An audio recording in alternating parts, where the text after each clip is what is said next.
Good. Always too loud. All right, so I'm good then. Why I say don't ask that something question inappropriate instead as usual. You sounded a little robotic earlier. Always. Shut Who, me? up, you piece of No, shit. there it is. Yeah, he sounds a little robotic. He does. Yeah, you do sound like you're coming in through like a. Well, who cares? Because we're starting episode 76. Doesn't matter how we sound. Doesn't matter how we look, except for Derek. You look beautiful with that pixelated screen you got coming through. Tell Looks him. great. But listen, we're glad that you're all here. I didn't think Derek was going to make it, by the way. Me neither. Happy birthday to Derek. It's your birthday Yeah. weekend or week coming up. Yeah. How old are you? Are you 29? Right? Isn't that what older people do? Always 29. Yeah, always 29. That's what my mom's done for years. I'm like, shut up, mom. You're not 29. Don't lie. Don't lie. First of all, you can never tell your mom to shut up. Yeah. Shut I've up, been mom. to your house plenty of times, and you've never, Oh, ever no, told your you mom to haven't. shut up. Nope. You don't know where she lives, what her name is. Oh, I know where she lives. All right. There we go. All right. There it is. Hey, Teague, are you going to treat yourself or is anyone getting you something? What's the birthday plan? Or is it just kind of like people tell you happy birthday and that's it? Actually, today I was actually supposed to go out with a girl I'm not dating. And I canceled it actually to hang out with my 3 kids and my ex-wife, and we had like a family day because it's actually my ex-wife's birthday. Oh. So we hung out, we went to dinner, just hung out together, and then we're planning on going to see Free Guy. So I want to take the boys to go see that since I didn't get to take them to go see another movie. Suicide Squad. Suicide Squad. That's awesome. Yeah. Just Suicide Squad. No, No, there's a the. The is very important. Well, dude, I commend you. That was a good decision. I'm Yeah, glad you that's did awesome. family stuff. That's fantastic. And I think as long as you guys go into Free Guy, we'll talk about Free Guy later with like a Wreck-It Ralph, just kind of fun, silly type of an approach. Don't expect it to be super serious or airtight. It's really fun and silly. So just expect fun and silly. and I that's what you'll mean, get. there's never been a Ryan Reynolds movie, and he's been in some bad ones that I haven't liked. I just like his personality. So What's the first Ryan Reynolds movie you saw? For me, it was Van Wilder. It was the first thing I saw him in. probably movie-wise, Van Wilder. First thing I saw him in was Pizza Guy or Two girls, a guy in a Pizza Hut. Three dudes. Two guys, Three dudes, a girl in a pizza. I don't know. And then they finally got rid of the pizza place, and I think it was just called Two Guys and a Girl. Yeah. Which is the worst name for a show. Like how? I don't know. What's it about? Two guys It doesn't sound clean. It's stupid. I'm sorry. It was a Canadian show, right? Or was? I think so. Or am It I was off on on like that? HD or Enjoy it. something. Yeah. I mean, both the guys were pretty cool, but Ryan Reynolds was definitely the standout, and then the girl I've seen in other shows and stuff like that too. But it was a funny show, but mainly because of Ryan. Yeah. Was that the sequel to Two Girls, One Cup, or? Wow. No, yeah, this there is it is. pre that. So it's a Two prequel. Girls, yeah. It's a Two Girls, One prequel. Cup is a sequel to this. Yeah. Got it. All right, Okay. so- All right. Got it. Just so Got it. y'all we'll know, talk- I'll probably disappear because it's asking me to update Skype, and maybe that's part of my issue. So let me do that. So You need to update a lot of things about yourself. So Wow, Dan's coming out firing. I like it. Lots of hate. I had family time today. I'm exhausted. I'm Yeah. just Good. This is the kind of Dan we need. The crank Dan. That's right. Yeah. We need that. F the police. That's right. All right. No, Well, Dan Derek is the Derek will leave when he needs to and rejoin when he needs to. Just glad that you're here this weekend. I didn't expect you to join. So we Big got time. a whole crew here. We got Kyle here also. We got Jeff here as well. So thank you guys for being here. We're gonna kick things off with a new segment called Rank This, and it's meant to sound aggressive if it does. Tim, and add so some aggression, please. Come on, sound angry. rank this. There you go. A little better. Yeah, a You little gotta bit. point at something. It was very dad-ish, but yeah, it was a little better. That was, dude. I had to do some dad scolding today, so that's what came out naturally. Wow. There Okay. you go. There you go. Trickle down dadding right now. Yeah, a little trickle down. Trickle down tatting. That needs to be on a bumper sticker immediately. That sounds like a Trickle down dadnomics. There you go. Dadnomics. Dadnomics. By the way, speaking of bumper stickers, you know how in some cars it'll be like, little Jedi on board. It's all this cute stuff, like little whatever on board. Yeah. cute. My wife and I were on our way to a date last night and saw on the back of SUV or minivan or something, it just said little, and then it had little poop emoji on board. Loved it. Little There should be shit. more of That's that. amazing. Little Yeah. shit. That was my car. That was Jeff. You're talking about your dog. It was. I was just referencing talking your about dog. me, actually. I was talking about me. I was holding Ah. my poop, and just for the occasion. Not your dog. just- that you... He's just holding poop as he drives. That's totally normal. But all right, well, this new segment, the idea being, and I actually want to give a shout out to a friend of mine, actually 2 friends of mine who have a podcast called Pop Culture with Fanboy and Know It All, and they cover usually TV and movie stuff, and they have a whole bunch of different segments that I like listening to. Plus, I know them, like we hang out sometimes, so I like hearing them talk movies. And so shout out to their show. Go give it a listen if you like movies and stuff. Also, they do like the Backlog Hall of Shame, where they watch movies that they should have watched years ago, and they talk about it, stuff like that. But one of the things they do is a segment where they rank different things depending on what's going on in culture or entertainment or whatever. So it's always fun to come up with quick ranked lists. So our first list we're going to come up with tonight are any kind of weird or strange or unusual concepts or premises around video games. And this really could be anything. It could be a game itself that's weird. That's probably where your mind would go first. Or it could be some element or concept in a game that's very odd. And some of these we probably will have some crossover because I think similar games probably popped up for most of us. And that is okay with me. It doesn't matter if someone else already has it. That's fine. So let's jump right into it. Who wants to start us off? And in no particular order, unless you really want to. I've got 1 through 3, so feel free to start with number 3 if you want. Who wants to go first? Come on. I shall. I mean, I had to really like pull some teeth here, Tim, because I mean, let's be honest. I only play excellent games. I don't play weird games, so I play 10 out of 10s. Well, before we hear you which know. games, bring up an interesting point because Kyle was asking about this on our messaging this week. Weird doesn't mean bad. No, not necessarily. Weird. It just like when I think of a basic video game premise, there's going to be your good guy, your bad guy, your objective. Maybe there's a sports game, but anything that kind of falls outside of the box, it's kind of like, wow, who thought of this? If you've ever kind of had that moment where you thought, who thought of this as a concept, that falls. Yeah, I have what I would consider not really a 10 out of 10, close to 10 out of 10 game in my 3. Yeah, so. I try to choose good weird games. So. Yeah, there's a lot of I'm good bringing weird the table. games. And there's some real bad ones too. Just go check your Apple Store or Google Play Store. Yeah. You'll find a whole All bad mobile weird. games. So, all right, Dan, what do you got? Well, the first one, I was like, I never played this one, but I like remember and seeing it, and I remember scrolling through the PlayStation Store, and my wife saw it, and she's like, "Is that a dating game about birds?" I don't know if you guys remember seeing Hatoful Boyfriend.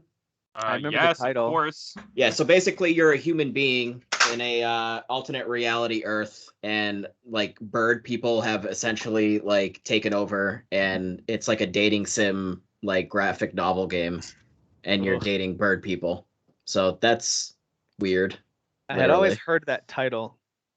I've heard that game talked about. I just didn't know that's what it Yeah. was about. That is very Just odd. like real life. Yeah, Just like exactly. real life. Yeah. It's just like real life. And that's how the bird flu started. And then the second one I Wait, jumped no. at- We'll just go one at a time real quick. Jeff, what about you? What do you Ah. got? Give us a number 3. Hold on. Jeff, can you hear me? Jeff, are you there? Is Jeff dead? Getting kicked out for no reason is so dope. I love when that happens. It's so They're probably updated. Yeah, we're all updating slowly, maybe. Well, I already updated, so you clowns need to, All right. Well, then, Jeff, we'll come back to you if you're kicked I'm out. good. Oh, all right. You look You can frozen. hear me, right? You were good, right? You Yeah, we can hear you. You're just frozen. We can hear you. Yeah, go ahead.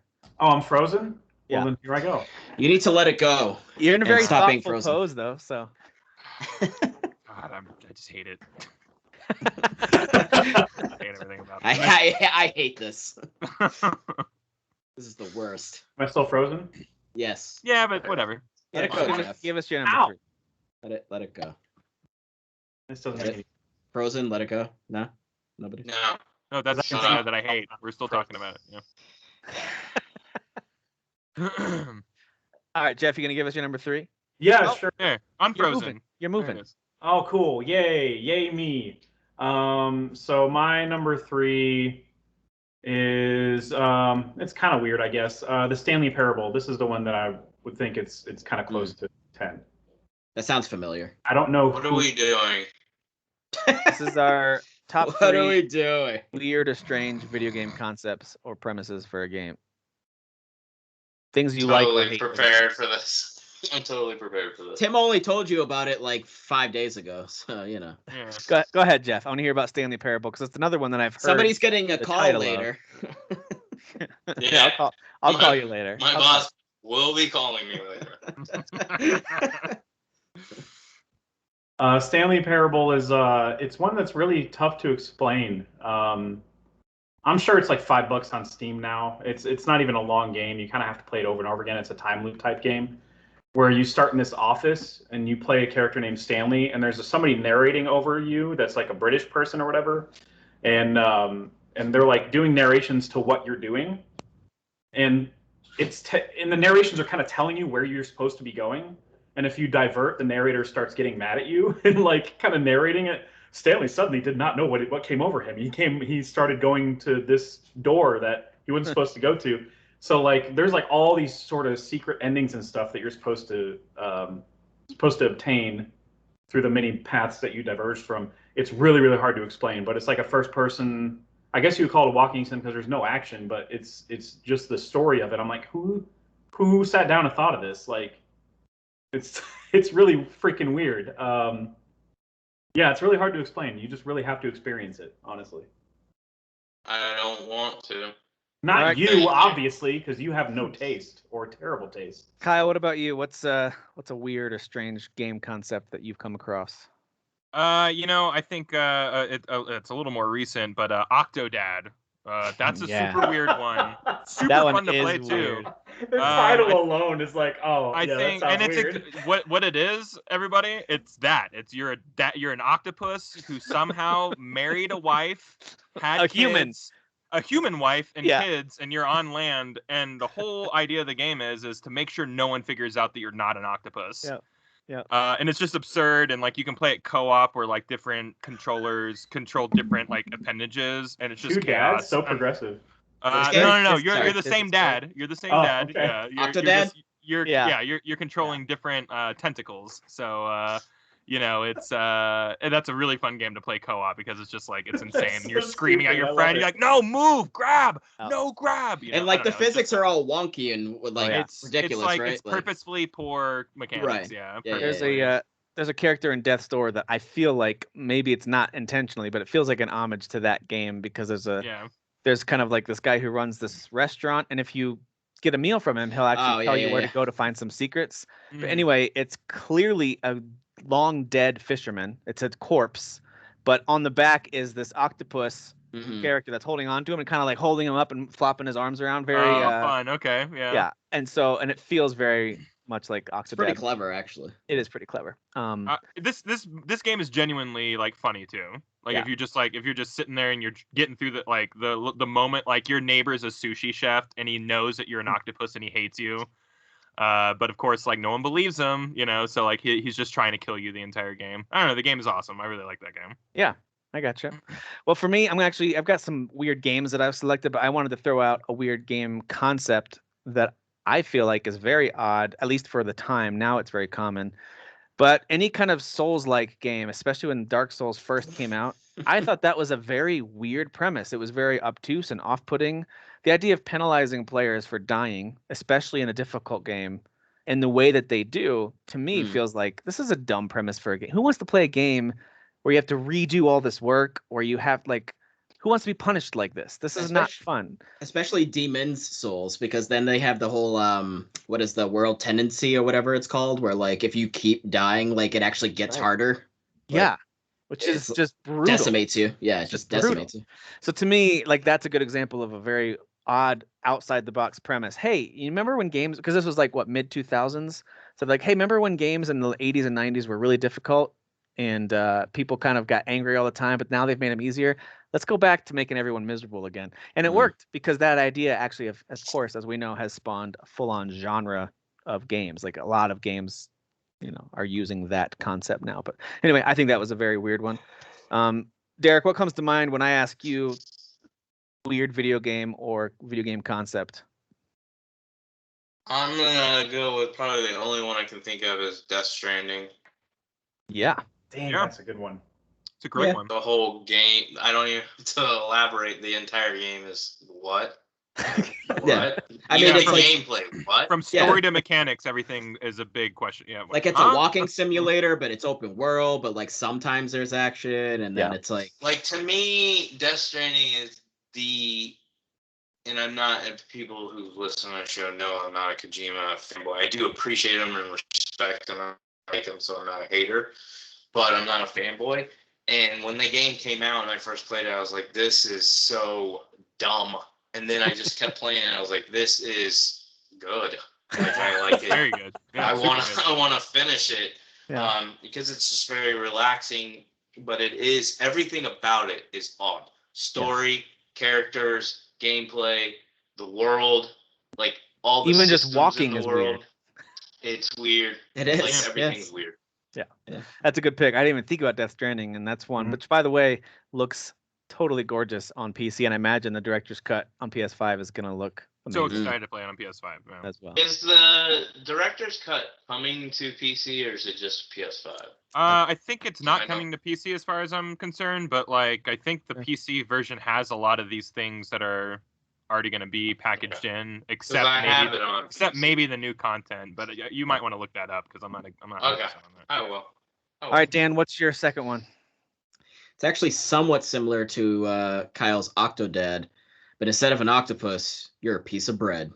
And that game was called I Am Bread. I am Yeah. yeah. I mean, Great pick. it's Wonderful. it's pick. pretty much just straightforward, exactly what it's called. You're playing literally a piece of bread, and like you maneuver each corner of the bread to like move around the environment. It's ridiculous. It's Who- So like the more What like kind you of like hit the drugs? floor, like the more like crud like gets on your bread, right? Isn't that a whole mechanic? Like so you have to like try and keep the bread clean if You you can't can. get your bread dirty. Yeah, you can't get your bread dirty, man. Get your So I bread mean, dirty. you know, it's at least with Oh my gosh. Octodad, there's like a whole premise and like a story. Like I Am Bread, like it's your Bread. piece of I bread. am bread. That's the whole story Yes. right there. All right, Jeff, what's your second one? Yeah, I have one similar that's not, there's no story at all. And it's not, and it's definitely, I didn't, this is where quality wise things start to dip in my list. Like Stanley Parable, I think is really great. And then this one's fun, but it's not great. And then my number one is like just awful. But Goat Simulator. Ah, Yeah. yes. Oh, Yeah. that was gonna be my next one. Thanks, bro. You're You can welcome. use the same one. It doesn't matter. Thanks, bro. Time and energy. Thanks, bro. But like it's literally what it's who thought like who would in their right mind be like pen to paper, I'm gonna write down this really awesome one of the most, idea like- for a video game, and they're like, I'll just be a goat. How about that? It's one of the most popular video games to stream, like for years Yeah. and years and years and years. Like it's totally crazy. So how I popular actually the game I is. wrote this down as like a alternate one in case everyone else picked mine. Mhm. So I actually jotted down some of the background. Of course, the player controls a goat, and your whole goal is to do not like whatever, do damage if you want. Yeah. Launch Attach things your to your goat if you tongue want. or whatever. Yeah. But the game was initially developed as an internal prototype, like a joke. And it was like this internal Oh. game jam that development were doing. They were kind of showing each other these different concepts. Uh-huh. And the early alpha state was apparently put out on YouTube, and so much excitement and attention. They were like, when is this game coming out? So they went ahead and prepped this internal joke as a fully released game, which Yeah. they were like, by I the way, never knew that. leave as many of the bugs and silly stuff in there as you Dude, can, because it's it's- insane. What So, what anyway. which Burnout game was it that had the mode where you racked up the most points for just like complete just chaos? All and- the way until 3 takedown, and then that stopped. yeah, so after it's that. almost like that, but like with a goat and like Yeah. ragdoll physics. Yep. It's just create as much. It does chaos make as my possible. kids giggle. Like there's Mhm. certain times when like it just tickles the right funny bone. And you just can't stop laughing at something.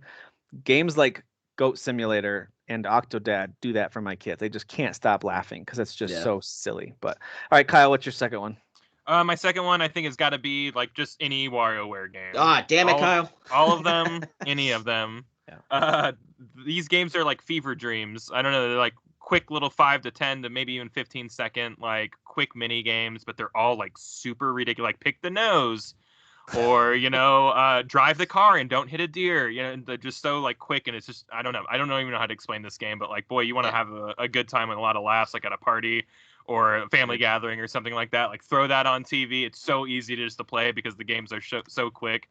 Yep. And we're getting a new one, so yeah, seem That's right. topical. That's right. All right, well, my number 2 is an upcoming game called 12 Minutes.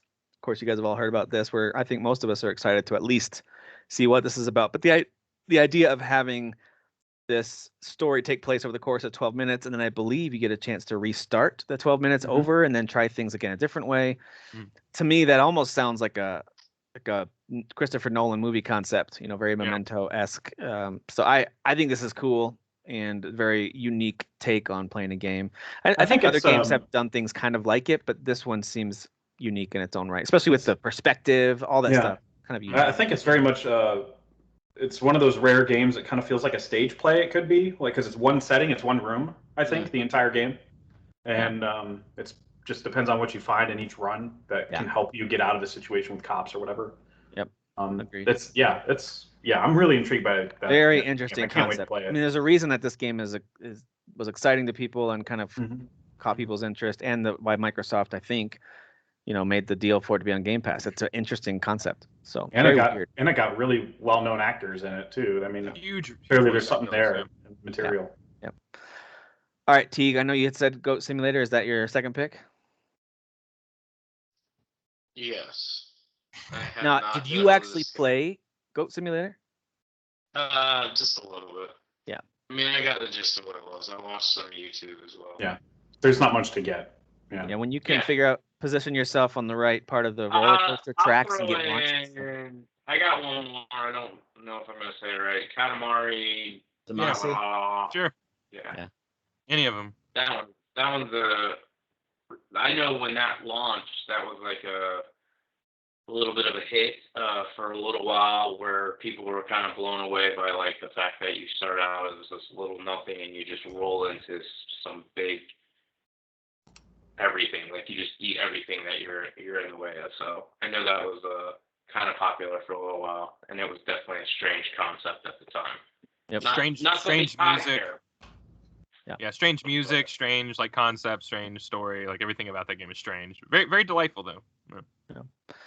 All right, Dan, what's your can we do next week our top bro games? Yeah. That's much. That's Gears much of War easier. 1, Gears of War 2, Gears of War 4. Dude, we actually should do that. I think that's a hilarious idea. But after you pick your game, you always have to do this. Bro. All right, Dan, what's your number one? What's your number one weird game or concept? I mean, yeah, it was WarioWare, but I was scrolling through this list. I don't know. Do you guys remember Nobi Nobi Boy? Yeah. Which was actually from the same team that did Katamari Damacy. I do remember. Which was somehow even weirder. Right here, it's so you play as Boy, a Longfellow that looks caterpillar-like, and you must stretch and accumulate as much as you can to earn points that can be spent on Girl, the game's main love interest. It's like, all right, sure, okay. We've all been there. And Nobi Hang Nobi. on, let me make sure I can summarize that correctly. Boy likes Girl, so stretches himself into a Longfellow. I mean, yeah. The screenshot of the character that you're playing at, time. Nobi Nobi, is pretty phallic looking. So yeah, got it. So there you go, Nobi Nobi. All right, Jeff, what do you got for your number one? This game actually, I was looking at it as we were going over other titles, and it actually reviewed well when it came out, but in retrospect did not. And that's Michael Jackson's Moonwalker. Yeah. Oh yeah. Have you guys played this? Yeah. It's like Aerosmith, the shooting game, you know? Oh my God, There was an era of like banned video games. But this one is even was more so bad. puzzling because there are so many kids in this game, like so many children. And that's all makes sense now. That's your main mission, is finding children and saving them. Hey, Michael, what do you want to make sure is in your video game? Lots of kids. Yeah. So before Goat Simulator was Pedophile Simulator. Oh God. Pivot. Pivot. Pivot. The combat is literally. We cancel our own show. I played it recently because I've been to.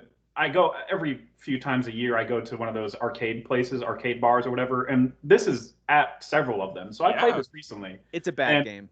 Yeah, it's really awful. The combat is like short ranged, like pew pews, like, but you do it with like dance moves. You're like pew pew, and you can spam your special, and it pauses like the entire game, and it's like lightning comes out and you do like a dance, and it's like just me and my brother playing it. We're just spamming the special and annoying the crap out of each other. Yeah, it's pretty bad. And when you walk, it's literally moonwalking, like the entire time you're moonwalking, even forward. Have it any other way. Great song though. And the game sounds pretty awesome. Yeah, it does sound pretty great. Great song though. Great song. You know, it's funny though, like a lot of the indie games that are revealed these days, they go for the same art style. They want that same Moonwalker art style. All right, Kyle, what's your number one? My number one, also topical because a new one's about to come out. No More Heroes. How many games do you simulate? I'm sorry, kids who are listening. masturbation. To like that's how you Somehow power whispering up your it sword. into the microphone. I know. I immediately when it came out, I go. noticed. Like That was he's yeah. like. Masturbation. I'm like looking Is around there- to make is sure there a kid? Their my kid here? mom is here. No, I'm not with my mom. I can't be screaming out words like that. No, but seriously, what a weird concept. Like there's like mini games where you're like mowing yards. There's the whole idea of the story is ridiculous, where you're trying to like raise through the ranks of like being a You're an hero assassin, or assassin right? or something. Yeah, Yeah, yeah, it's yeah. an assassin. Yeah.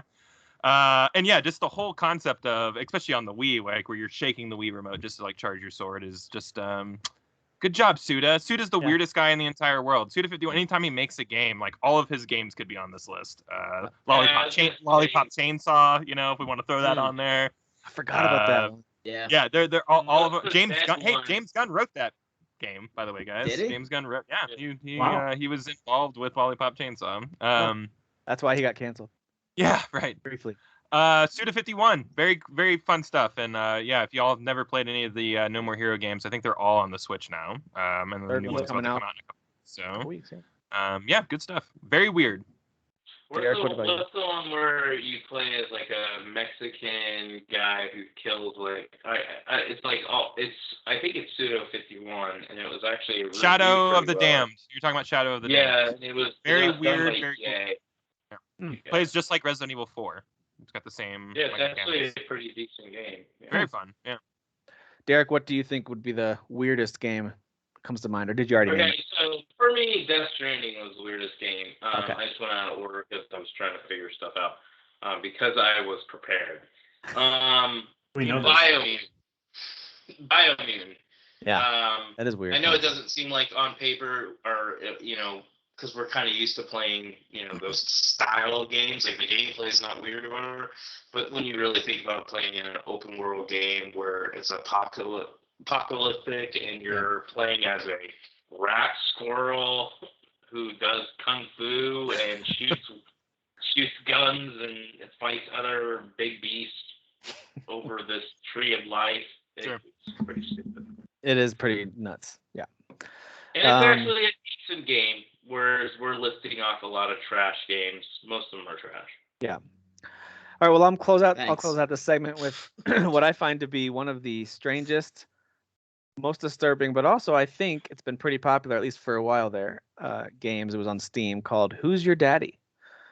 So Oh Who's your yeah, there's a daddy? remake of this coming out soon. I think they just put it out this past year. Who's Your Daddy? Let me just read the description to you because I won't do it justice. Let me just read to you what this description is. Oh, of course. Okay. Sorry. It's a casual one-on-one video game featuring a clueless father attempting to prevent his infant son from certain death. So the daddy's goal is to prevent the baby from dying. He has a number of items that can be found inside the house to help him complete these tasks, such as power outlet covers, cabinet locks, pills. Father player has the option to do various chores around the house, such as cleaning up toys or changing the smoke alarm battery. Doing these side activities rewards you with a power up to help you watch over your son. Some of the visuals of this are so freaking stupid. I love Yeah. it. Really messed up. It's super good. It's super good. So that's the daddy player. The baby player, your goal in the game is to kill yourself. Right. So you're trying to take your own life using whatever objects you can find in the house. Everything from shoving forks into power outlets, drinking various cleaning products, or jumping into the full tub. So the baby has very little responsibility, and you're just trying to kill yourself, basically. I mean, just the idea of this. I think here's how I guess it started. That's the dream. Probably a new parent was like, this could be a video game. Like, just trying to protect my stupid toddler around the house could be a game. And so then it probably turned into, what if you were playing against someone because it seems like the toddler's actively trying to hurt themselves. I can attest to that as a dad. It could feel that way. So I bet you that's where it came from. But what a weird idea. You want to be the dad who's trying to stop the baby, or the baby who's trying to commit suicide? Which one do you want? That dev's baby sounds like a real pain in the ass. Big, Just Big like, dude, stop trying to kill yourself. Like, oh my gosh. It's like the inverse of that dragon cancer. Mhm. Way to bring it down, Jeff. Thanks, buddy. You're welcome. Yeah. Man, that game was such a bummer. That was a dark joke. All right. I like that it. was really things dark. got real. I I liked think I it. found bottom. I think I found the bottom. No, I say do it again. All right, well, there you go. There's our rank this segment. We'll do bro games next. We're actually going to do that because I love that idea so much. We're going to do bro games. next time we Bro. do a rank this. All right, Bro. we got some headlines to get through. I actually need to get a sound clip of Derek saying that, bro. Like I need to get a sound, like just a little clip, and before each game we do that. All right. In general news, Life is Strange is seeing some delays. Specifically, the remastered collection is getting pushed back to next year. Hope it gets canceled. The True Colors, the wow. sequel that's So coming to intolerant. Switch, the Switch version is being delayed. They just won't say when. It's sometime this year. They said look for a new release date in the coming weeks. No surprise there. It's not easy to get things running on the Switch compared to other consoles. So there you go. There's some delays with Life is Strange. This one is interesting too. I thought this was very strange. But apparently the Nine Inch Nails guitarist has actually done other video game work too. I didn't know that till I read this. But the Spec Ops, The Line director, and Nine Inch Nails guitarist are opening a new studio called Cosmic Horror, and they've got a game that they're working on together. But apparently the Nine Inch Nails guitarist, I'm blanking on his name for the moment, but he's apparently been involved in video game stuff before. This isn't his first time. So anyway. That's a cool hobby. Yeah. Wasn't the lead singer of Filter? He used to be the Nine Inch Nails guitarist. I'm pretty sure it was. Oh, is that who it is? He used to be. I'm sure that's not who they're talking about. Because I mean, like, obviously Trent Reznor is Trent Reznor, but yeah. Right. And then he started Filter? Yeah. Yeah. Which is So there's one of my favorites. there's been all kinds of rumors bouncing around, and I've seen these several places. I think one of you guys, maybe it was Dan, I'm not sure who added this to the headlines, but I've seen this bouncing around too. There are all these rumors and reports about Grand Theft Auto Remastered Trilogy potentially being in the works for multiple platforms. It sounds like it's going to be more of the kind of last gen and Switch platforms and PC. It could be wrong. But the good news is if you want a PS5 or Series S or X, pretty much everything is backwards compatible at this point anyway. So anyway, it sounds like they're going to be doing GTA 3, Vice City, and San Andreas with a combination of old and new visuals. I'm not sure exactly what that means. That's the general. No idea what that means. Yeah. But yeah, I'm excited. I would totally play this. If they at least updated like button mapping and auto saving, I'm in. Like you don't have to do much to the graphics to be honest, but like I'm not using X to go. Like that's I don't play games like that anymore. I don't know if y'all try to go back and play those games, but like they're hard to play. And like if you die in those games, you just go all the way back to the beginning of the mission. So I mean, San Andreas was the first game that I waited in line to get. So I have fond memories of getting that, taking it home, firing it up. It was probably like 1:30 a.m. by the time I got home, and I remember playing it all night. And it was I forget what day of the week it was. I'm pretty sure I didn't go to school the next day, if we even had school. I can't remember when it was, but I just remember getting home and how excited I was, firing it up, and at least at the time feeling like it lived up to what I thought it was going to be. I'd read every preview I could get my hands on about this game, and I loved it. I miss a lot of the RPG elements that they introduced in that game. Like we still don't have them, and I feel like it's prime to put stuff like that you back get in. Fat. I mean, come on. You could get jacked. So everyone, real quick, which one is your favorite out of the three? Vice City for me. Vice City. San Andreas for me. Derek? I have no idea what you're talking about. Oh my god. Wow. What are y'all talking about? I Nine Inch Nails. Grand Theft Auto 3, Vice City, or San Andreas. Do you remember which one you preferred out of those three? Oh, 3. 3 was a classic though. Yeah. 3's good. 3 San changed the Andreas. entire gaming landscape. San Andreas, So much of 3 when Vice City came out, I couldn't play more than a couple hours, and then San Andreas I did dive into a lot. But what was cool to me was that it was a true open world. You had essentially I think it was 3 cities in San Andreas. Yeah, it was 3 sections. It was basically a state. Like it was the whole state of California. Yeah. And then you had like the countryside in between. It was but at that point at least it was pretty groundbreaking. It was the baby version of 5 essentially. Like 5 is like really like the kind of like full scope of what they probably wanted to do then. Which I think 3 and 5 are the only ones I've beaten. I never beat Vice City, never beat San Andreas, and never beat 4. Oh man, Vice City has a great story. Was just the story of Scarface, and it was like the way that they retold it was just perfect. Like I really like the story in that game. And Ray Liotta doing all the Ray Liotta is so great in that game. Yeah. All right, so that's it for general news that I've got at least. Sony, I couldn't find a whole lot, although I did look at their blog a little bit this week, and I really liked the info they gave on this upcoming game called Fist, Forged in Shadow Torch, which I think looks pretty awesome. I just assumed it was going to be another action RPG side-scrolling platformer, but they went into the combat system. And if you haven't had a chance to look at it, I encourage you to go take a look. There's all kinds of combos, and it looks like a much more intensive combat system. Now, this could end up coming back to bite it. Like, I feel like we just talked about a game last week. I'm blanking on the title, that Viking exploration one, where the combat kind of was too complex and not fun. I forget what it's called. Anyway, it can ruin a game if you try to overdo it with complexity, in my opinion. But Unto the End, I think. Unto the End. Yeah, Unto the End. Yeah. That one, I think the combat, their attempts at making the complex combat system kind of made it not fun, to be honest. Yeah, big time. But here's hoping that this Forged in Shadow Torch game, I think the visuals look really cool and it delivers. So that comes out September 7th on PC, PS4, PS5. On my radar. Yep, that one looks cool. I don't love the name, but whatever. Yeah, it's a little lame, but I mean, if you had just called it Forged in Shadow Torch, that probably would have worked. Or I don't know. Anytime you have an acronym, I kind of roll my eyes a little bit. It could just be from working in so many corporate settings where everyone uses acronyms for everything. It's like, stop. Sure. They sure do. Stop. But I mean, fist does make sense. It's a rabbit with this giant mechanical fist. So right. I mean, that's true. You know. It's a little on the nose, but yeah, I'm with you. All right, so I'm going to go through some of the highlights from both Microsoft and Nintendo. Had kind of mini presentations recently, specifically for indie stuff. Some of it I think is worthwhile, even if you're not interested in indies. So stop me if there's something that you're interested in and want to chime in on. Otherwise, I'll go kind of quick. Loop Hero. Loop Hero is a game that I really have enjoyed on the PC. I got it on sale on Epic Games Store, and that's coming to Switch this holiday. That's a great game for the Switch. So anyway, it's not going to be for everybody, but I really like Loop Hero. If you can get it for like less than $10, I think it's worth it. Far Changing Tides. We knew that was coming. We just didn't know it was coming to Switch till now. It's coming early 2022. I liked the first one. Far Lone Sails, I thought was a really fun little game. So Changing Tides looks cool. Here's one for all of you guys, really. I think you'll all like this one. Boyfriend Dungeon. Yep. I'm in. You can download that now, right? On Game Pass? It's free on Game Pass. I really thought one of y'all guys were going to come out and say, like, I played that this week. Derek probably has. He just doesn't want to admit it. But yeah. I mean, so this game, Boyfriend Dungeon, could go a lot of different directions. The title alone is like, what is this about?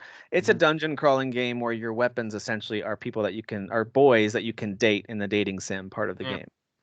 So yeah, it's right up your alley. Is there a Sasan weapon? Probably. I mean, some of these boys are very pretty. What would Sasan be as a weapon? I don't know, man. Nunchucks, maybe? Morningstar. I have no idea. Yeah, I was gonna say a mace, maybe. Yeah. A mace, yeah. Axiom Verge 2 to me was the biggest announcement from the Nintendo Indie World presentation because it's a pretty anticipated game, and all of a sudden, boom, it's out now. So I thought that was kind of cool that they did that, and I'll talk about that later. I'm enjoying that one. Cool. Same. Islanders Console Edition is this city building sim, very simplified city building sim that's out now too. I don't know much about it. Metal Slug Tactics. If you haven't watched a video for this looks really cool. I'm excited for this game. I think it's been out elsewhere, or no? Maybe I just saw a trailer. I don't know. No. We saw a trailer recently in another presentation. Yeah, I forget what, that was the first time they showed it to us. Yeah, okay. It looks amazing. Like the animations so cool. and the art. Oh, it's just gorgeous. Coming in 2022 to Switch. That's another one that to me is like a natural fit for the Switch. This is a pretty big announcement. Tetris Effect Connected. It's coming in October to the Switch. I don't know that it'll have quite the same eye candy as you'll get if you play it on a more powerful system, but I'm sure it'll still look pretty good. And it's Tetris. I mean, Tetris is fun. I like Tetris Effect, so give that one a whirl. Yeah, Connected's a good one. Yeah, it is good. Eastward, I think, looks really great. If you haven't seen the video for that, it's from Chucklefish. I think it's the folks who made Stardew Valley, right? Isn't that them? Well, I think it's the same like publisher, but it's not the same developer. No. Okay. This is the one I'm most excited for, and it has a date finally, September 16th, day before my birthday. Ooh, that looks good. Nice. I saw an article. It's your birthday, but it looks good. Okay, well, you could see you in hell, so thank you. I saw an article titled unnecessarily aggressive. Unnecessarily aggressive. And the title of the article said that it's like almost like Last of Us meets like Legend of Zelda, which sounds pretty like a cool combination to me. Yeah. So Yeah. The visuals alone and kind of some of the gameplay they showed was enough to sell me. Like, yep, I'm gonna check out Eastward. This one looks really good. So. Yeah. And then there's a whole bunch of other games. I won't go through them all right now, but go check out the announcements from Indie World if you're interested in what else is coming to the Switch. A few of them came out that day, but I think a lot of them aren't really worth taking our time on. Gang Beasts is the only one I recognize out of all that. Gang Beasts, okay. Gang Yeah. Beasts Well, is super fun. There is a spin-off of the Shovel Knight series called Pocket Dungeon, but it looks very Nah. much like a Match 3 mobile game puzzle. I just want a new Shovel Knight, bro. Me too. Give me a new Shovel Knight. Although Cyber Shadow is a fantastic game from that same team. Sure. I recommend if you haven't tried that one. I was replaying that recently, actually. Spelunky 1 and 2 is coming to the Switch August 26th, so in a couple of weeks. It belongs there, That honestly. belongs on the Switch, yeah. Yep. So that'll be good. Also, just saw the news of July's reporting from MPD. Of course, the Switch continues to lead hardware sales for the month of July. And of course, through 7 months this year, it is 100% leading the way against the competition in terms of hardware sales. Now, is that because of the constraint of supply of the other ones? Maybe, but Maybe. Yeah, it's I still don't know. doing well. It's still doing really well. I like how like a month ago everyone thought we were getting a Switch Pro. That's my favorite thing. Like this thing is selling better than ever, and like Nintendo's suddenly going to be like, all right, so on to our next thing. Yeah. Come on. Exactly. And then Valve swung in and gave us what we all wanted. You know, it's funny.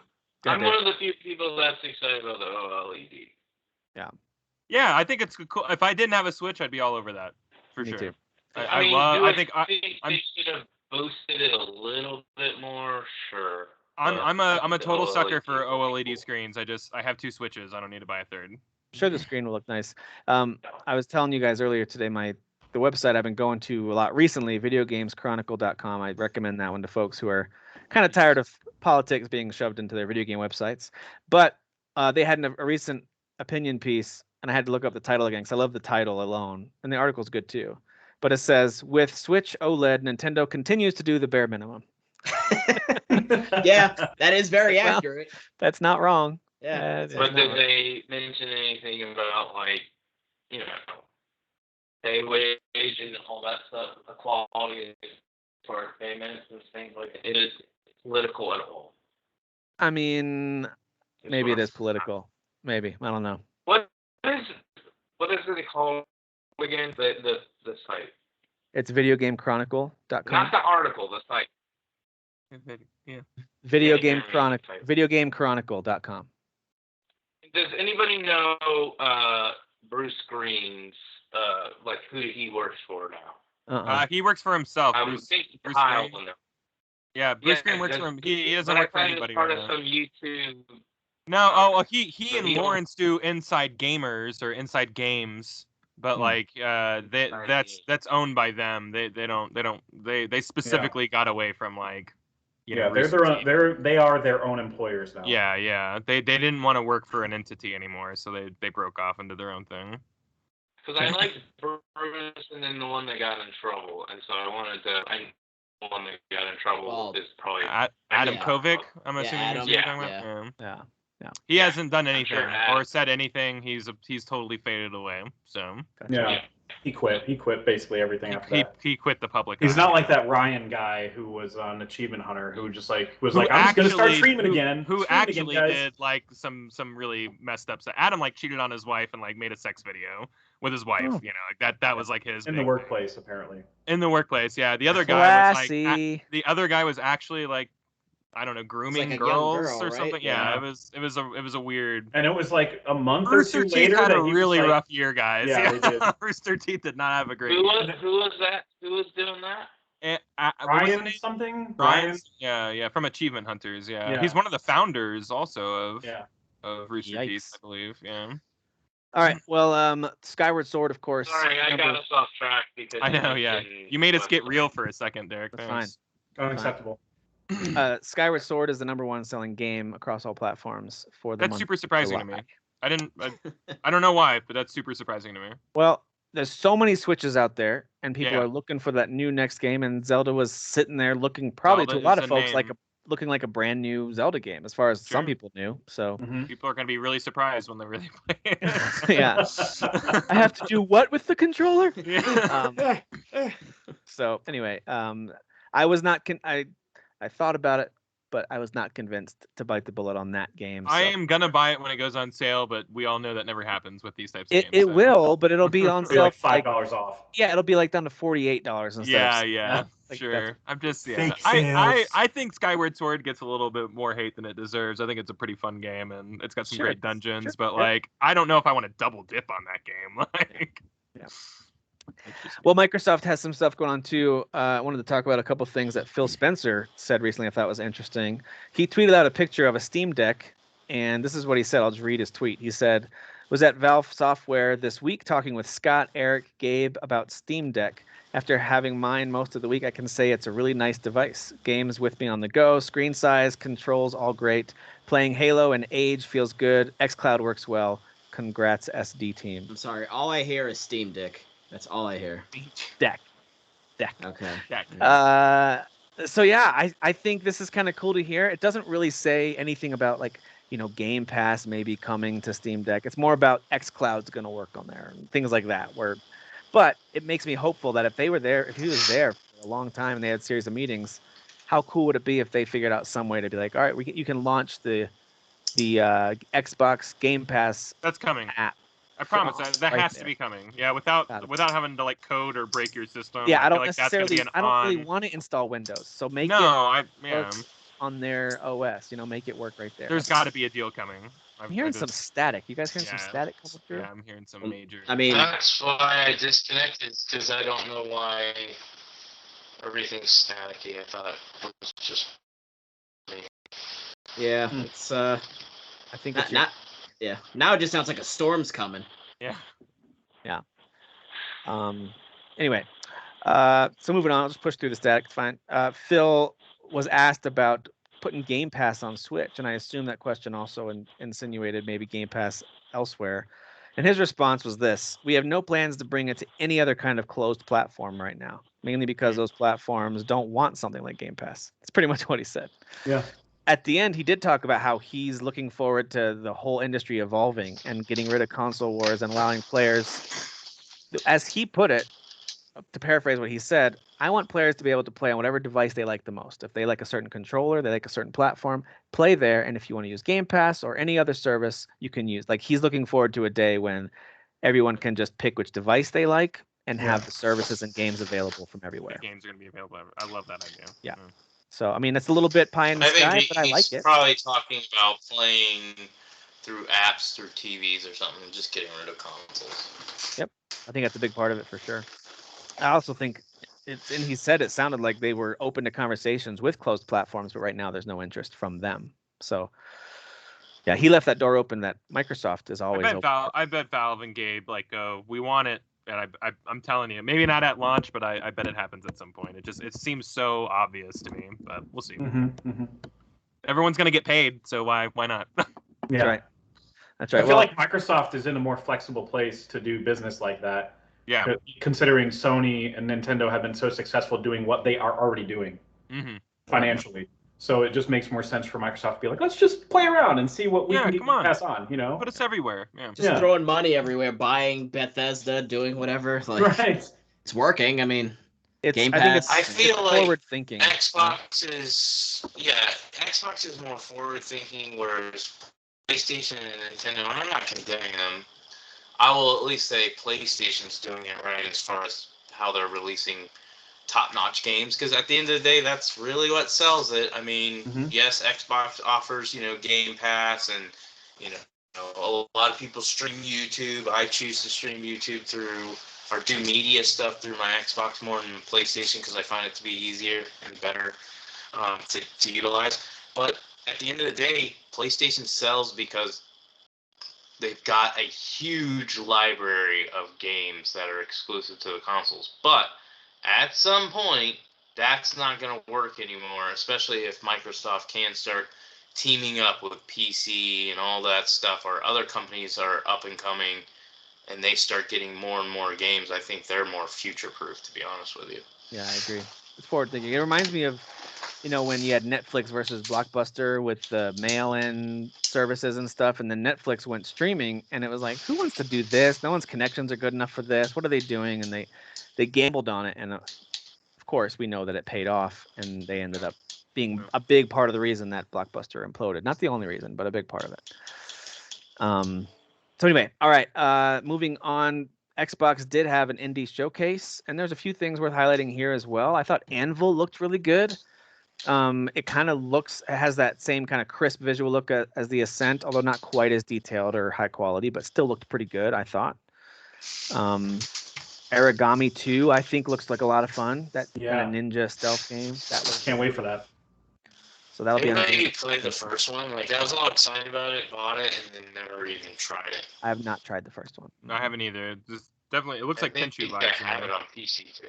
Yeah, that's why it's stupid that I've never played it. Yeah, never played it. 'Cause I love Tenchu. But that will be on Game Pass day 1, September 17th as well.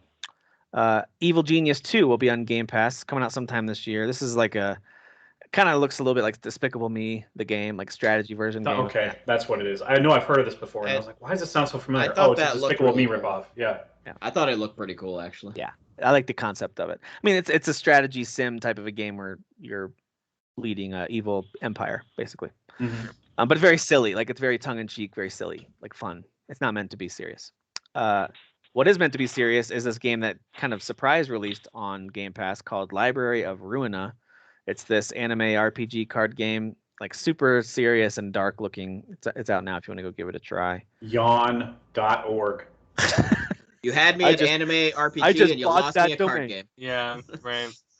Anime RPG, yeah? Cards. Just I gotta be honest, if the cards aren't in front of me and I can't touch them, no interest. Zero. Except for Zero Gwent. interest. Gwent is fun. Gwent is fun. You know what? I'll trust you on that one. I don't know. Triple triad from Final Fantasy VIII, also fun. Try it. Yeah, but those are like in-game. Like, I'm talking standalone, like playing Magic the Gathering via Xbox Live. Sure, like, get out of here. Come on. Sure. Go to your local comic book store and stop being a loser. Stop being a loser. Stop being a loser and go to the comic book store. And go be a loser, in person. No, not at all. Got it. Lightyear Frontier, there wasn't really a whole lot of detail on what this is going to be. They're saying it's 1 to 4 player open world farming exploration game with crafting, resource management, and base building. I'm not sure exactly what it's going to look like or play like, but Lightyear Frontier had a trailer. Pathfinder Wrath of the Righteous, I thought looked pretty cool. It's this medieval action RPG. It looked really violent.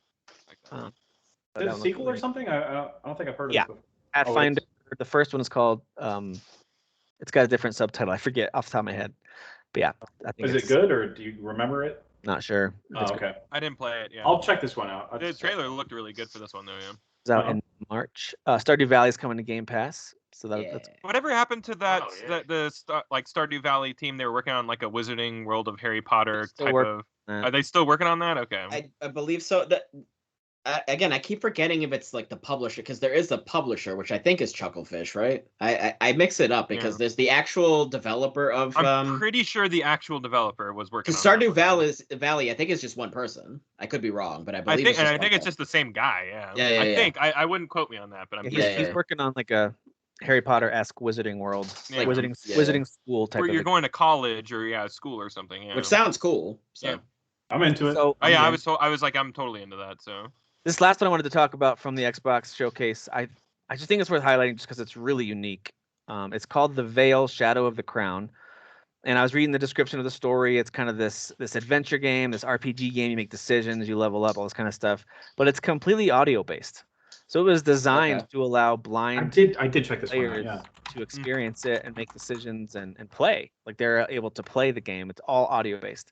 So I'm not saying that all games should be something that I can play and enjoy. I kind of like that there's stuff out there that, because I don't have that disability.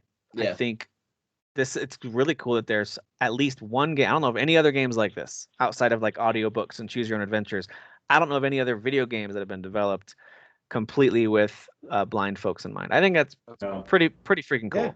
Yeah. I mean, it's not like you couldn't play it if you didn't have that disability, but I think it's like super unique. Like I was fast forwarding through the whole thing, and then when I got to this trailer, I was like, "What's even happening?" Like, it's not showing any gameplay, but there's this audio going on. Text, It sounds interesting, and then so obviously now I know and get what it is. So I think that's really cool. So comes out August 19th. I think it's already out on PC, but anyway, coming to to Xbox. Not Game Pass, but Xbox. And there's a few other ones that were talked about. Ollie Ollie World looks like it'll be fun. Eon Drive I played a little bit of. Oh, okay. The demo. It's challenging. Yeah, it's challenging. Okay. It's a platformer. You use like a dart or something to teleport. Like you throw it somewhere and then teleport there.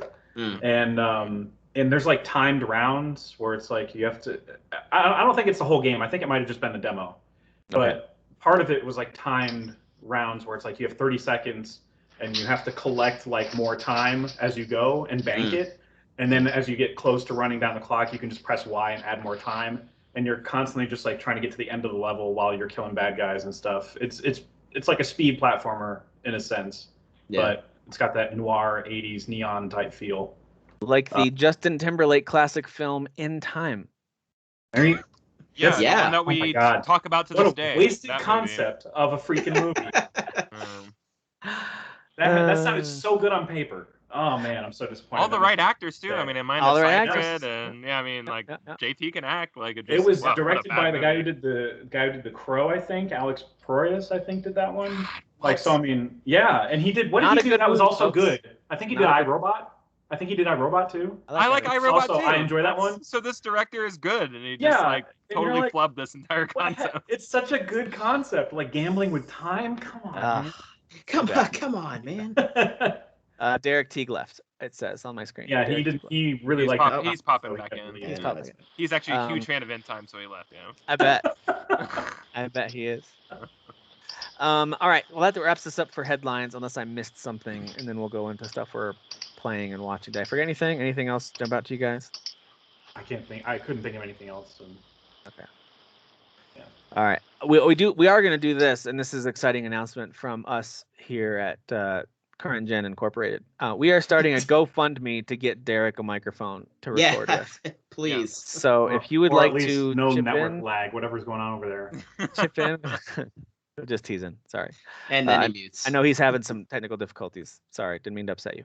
Okay. So let's talk about. You hurt his feelings, Timothy. Stuff that we are playing. Stuff we're playing. I want to start off with Hades because that's a game that's been out, of course, for coming up to a year, I think. According to games journalism, it's the game of the year from last year. A lot of games journalists gave it their game of the year. It is an excellent game. But Hades is now out across other platforms that wasn't out before, specifically, nice, Derek. Specifically, I didn't even know that was a thing. What is happening? On PlayStation as well as on Game Pass. So that's one of the biggest pieces of news here. What is happening with all of our reactions on Skype here? This is getting a little silly. This is a Space Jam sponsored call, apparently. Are you doing that, Jeff, or someone doing that? Yes. Oh. Now there's penguins on my entire screen. Uh-oh. Things are off the rails. So Derek can't figure out his audio, but he has figured out emojis for the entire team. He's speaking through emojis, which is what kids do nowadays anyway. So.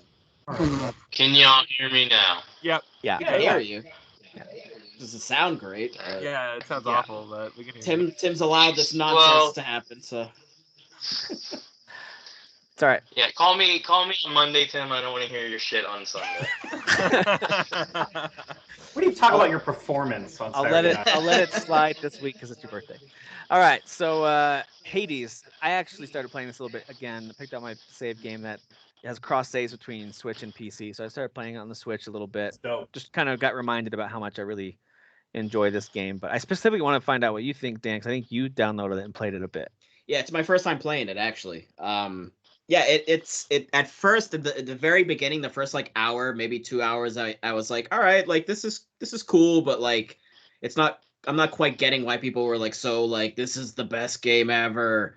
And I'd say about, past that 2 hour mark, I'm like, all right, I get it. I get the loop. So it's kind of like with Returnal a little bit. Like when you have like a good run and you're getting the right stuff, like, and it's clicking, then it's like, oh, this is super fun. But then when you get the rounds that it's like, oh, I'm not quite getting the right things, and then it's just kind of like, I'm not enjoying this run as much. And then you die, and it's like, well, all that time was wasted. Yeah. I don't like that you have to fight the bosses again. That's bullshit. All right. That I do not like. At least in Returnal, you beat the bosses, like you don't have to fight them again. So right. So that's my main gripe is fighting the bosses again. I don't like that, but otherwise I get it. It's smooth. I like the way he dashes around. It looks really good. Yeah, it looks really good. The VO is mostly good. What is it, Meg? Her VO is kind of weird. Like audibly, it sounds weird. I think it's almost trying to give her like a demon voice, but like it just, I don't know. She sounds like she's just kind of phoning it in. Is that She just sounds me? a little bored. No, she sounds a little bored. Yeah, I don't know if that's just what the character, because the character looks bored, like her portrait, the character portrait looks bored, but I don't know. What I do like is that they keep. Thanks for all the claps. I do like that they keep unveiling more and more connections and plot. The more you go back, every time you die, even characters like her that you run into, they start to like have more of a background. You start to understand. Like that you have like a room that you keep your trophies in and stuff too. I think that's a nice touch. The spear is OP as hell. Yeah, just throwing that out there. Good spear is great. I actually really like the shield myself, especially shield is what I use the most actually. Yeah. The shield is the best for that first boss because she can almost not touch you at all if you use the shield right in that battle. But the problem is once you get to the second and third areas, I don't think the shield's the best. I was liking the bow, but like even though it was kind of slow, I was like, oh, okay, like kind of keeping a distance is actually working for me in the beginning of the game, kind of trying to get a feel for it overall. But yeah, the spear for me is like, it just makes the most sense. Also, I have that when you look into the mirror and you kind of get all those like extra attributes and stuff. I think there's like the extra damage for back attacks. And the spear you can throw and then like grab back so that you're always like you basically hit them twice and the spear coming back to you always does a back attack, so you're just doing extra damage every time, so it just like it's like a perfect combination. So I also like in those upgrades how you can swap between like two different versions, kind of like a light and dark power up basically, which is pretty cool. Not switching between weapons on the fly also kind of like I kind of wish you could at least switch between two of them. But that's cool. That's a minor gripe. So no, Hades is fantastic. Was it objectively the best game of last year? I really don't think so, but that's okay. I think if people enjoy it, that's great. It was one of my personal favorites in terms of just I had fun with it, but I don't even think it cracked my top 5 though. So it was good. It just wasn't. I don't know. You can't pretend like it's better. I'm sorry. You can't pretend like it's better than Ghost of Tsushima, Last of Us Part 2. I know. Yeah, it's like insanity to me. I still have that. I still have that old world thinking where like indies and big games are just like they're just on different planes. You can't. Well, no, it was like the best surprise of the year. Yep. Yeah. It was the best kind of smaller game of the year. Absolutely. Like it fits a bunch of other categories. It deserves all the praise that it gets, but not quite the greatest game of last year. I mean, it's just not Final Fantasy VII Remake. I mean, let's just be honest. So. It's not The Last of Us 2. Which is the third best game of that year, yeah. It's the third best. You're right. I agree with that. You're the third best game last year. Thank you. That's actually a really big compliment. So this is one that I'm kind of interested in and want to hear those of you who tried it out. The Forgotten City. What is this game about? I've seen people talking about it. It looks like I think I'm the only one that played it. I'm very interested to hear about this because I'm hearing like it's getting super great scores. This was a Skyrim mod, right? If I'm not mistaken, this was built out of a Skyrim mod. Yeah. And by like a team of like 4 people or 3 people over 4 years, and it's like a time travel murder mystery of sorts, where you start in present day and you're talking to somebody who just pulled you off of out of a river or something like that, and she's trying to like get to know your story. This is where you customize your character and name your guy, and she's like trying to like explain like her name and that she had a friend that went to the mountains and disappeared and hasn't come back. Can you go find him? And of course you say yeah, or else there's no game. So you go into the mountain and then you find there's like a hidden city that's underneath the mountain, like within the mountain. And there's a portal there that allows you to travel back in time to this city. Would you say that city was forgotten, or? It was definitely forgotten. Okay. Because people, I even forgot what it was called. I don't even remember the name of the city. I totally forgot. When you're making your way to the portal, you're passing all of these frozen statues that are like golden, and you're like, what the heck happened here? It seems like they're in the middle of doing something and they froze.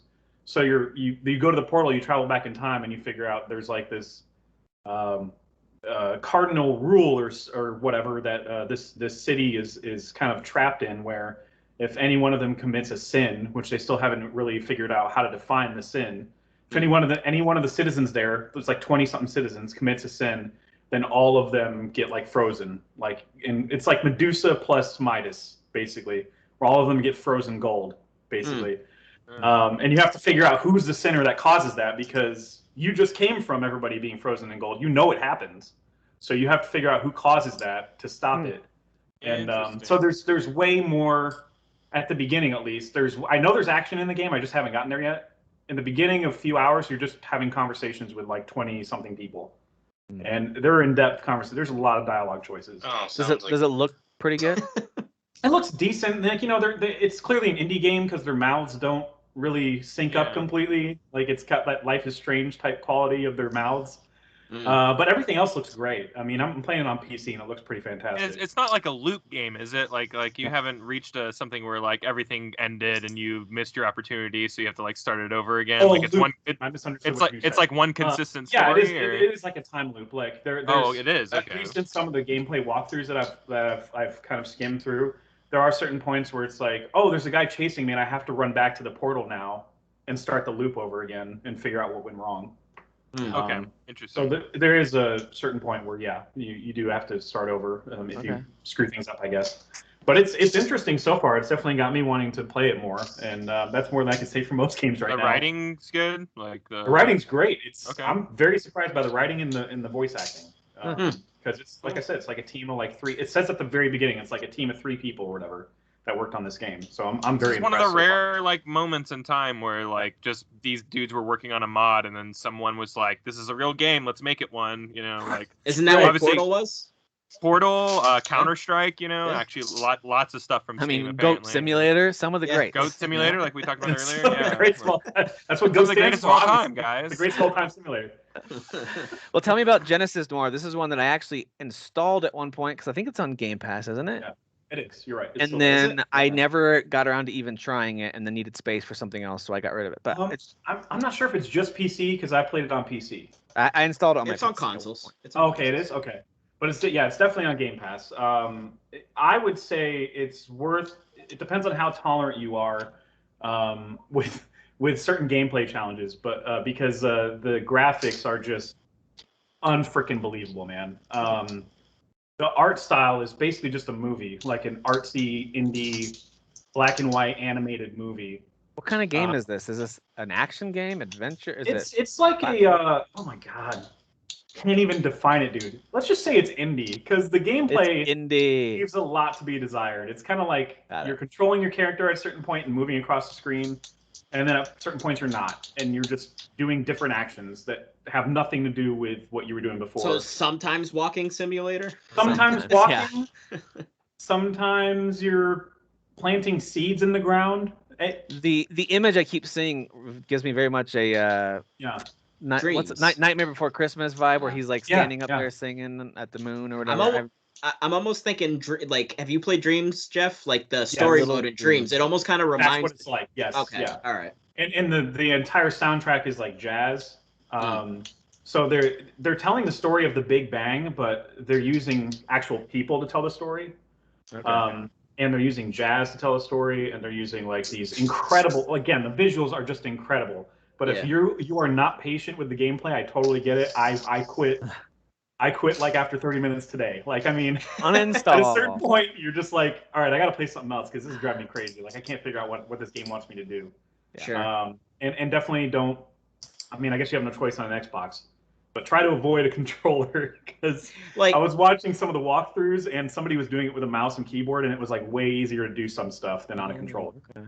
All right. So I found that interesting. It's weird sometimes that like it's like I get that you're a game developer and like this is your idea, so you're making a game, but it's almost like, hey, maybe like pitch this idea to somebody who can just make it as an animated film. It just sounds like it should have been a movie. I mean, it sounds like it should have just done that. Like, and it would have been more. Because it had all the moving parts. The animation is just off the charts, so freaking good. And seriously, if you like guys go look up screenshots, you'll be like, holy crap, look at this. This is a game.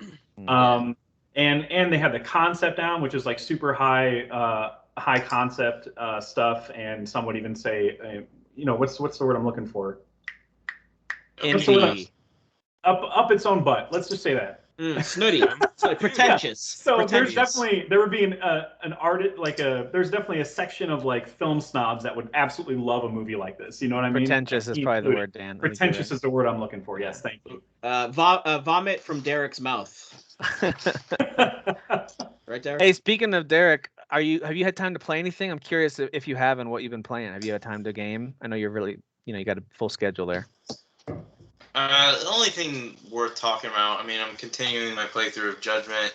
I started the Assassin's Creed DLC, the Druid one. Yeah. So I'm in Ireland right now. And that's the same Assassin's Creed so far. But I haven't gotten to where it gets different, I guess. Okay. But the other thing, the main thing I want to talk about is Back 4 Blood. So I was able to download the open beta before we recorded the show, and I played like 3 or 4 rounds. And when I say rounds, like mini chapters or whatever, as you're moving through. If you know anything about Left 4 Dead, you're kind of moving through this mini campaign, but they have like, you go from one safe house to the next safe house. So it really does feel like we're playing Left 4 Dead 3. Like, it's just Left 4 Dead with systems changed just a little bit. Obviously, different enemies, updated graphics, same type of character type interactions where they kind of just yell at each other, especially if you're shooting.